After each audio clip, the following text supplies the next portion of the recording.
Hi అండి అందరికీ. నేను ఈరోజు రాగులతో ఇడ్లీ చేస్తున్నాను. రాగులతో ఇడ్లీ హెల్త్‌కి చాలా మంచిది. అలాగే మనం రాగులతో సెపరేట్‌గా వండుకొని తింటాం కానీ ఎక్కువ తినబుద్ధి కాదు కదా!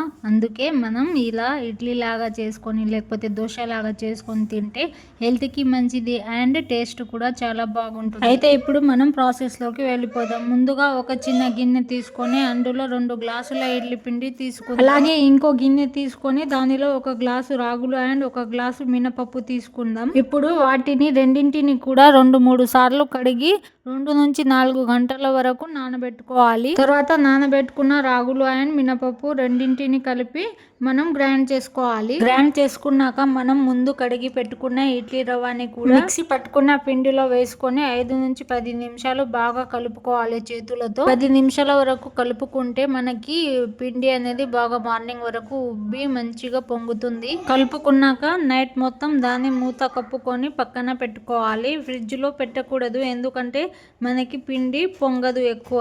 నార్మల్ గా బయటనే పెట్టుకోవాలి మనం గిన్నెని. ఇప్పుడు మార్నింగ్ లేచాక మనం పిండిని తీసి చూడాలి. వావ్, ఎంత బాగుందో కదా పిండి, ఇంత బాగా పొంగిందో.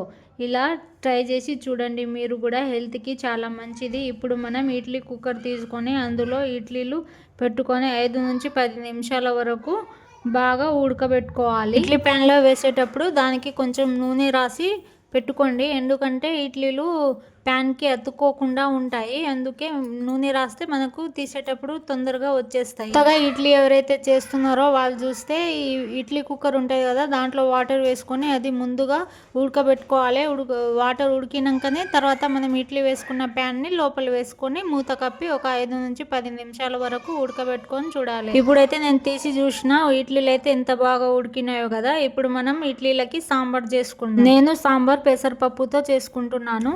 వాటర్తో బాగా కడిగి అందులో ఒక స్పూన్ జీలకర్ర పసుపు వేసి కుక్కర్ని మూత పెట్టి గ్యాస్ పై ఆన్ చేసుకొని పెట్టుకోవాలి. అంత లోపల మనమేమో చట్నీ తయారు చేసుకుందాం.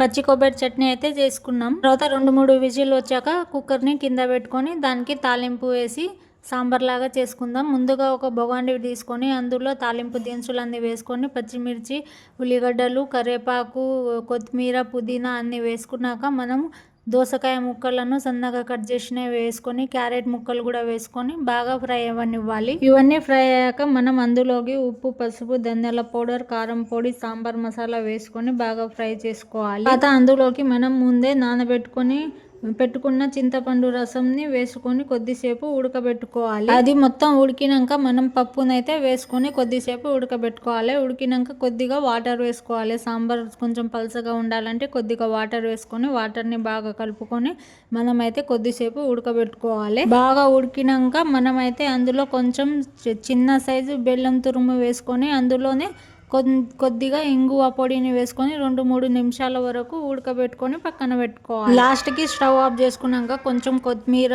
వేసుకొని పైనుంచి బాగా కలుపుకోవాలి. కొత్తిమీర వేసుకుంటే ఫ్లేవర్ అనేది చాలా బాగా వస్తుంది.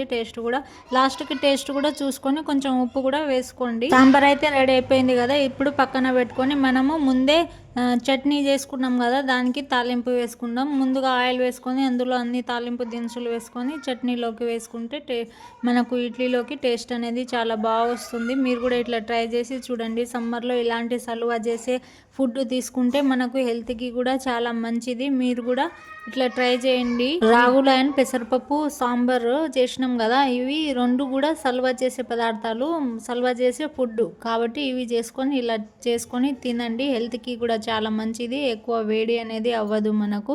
ఇలా వేసుకొని ఇడ్లీల పైన సాంబార్ చట్నీ. మరిన్ని రెసిపీస్ కోసం మన ఛానల్ని సబ్స్క్రైబ్ చేసుకోండి.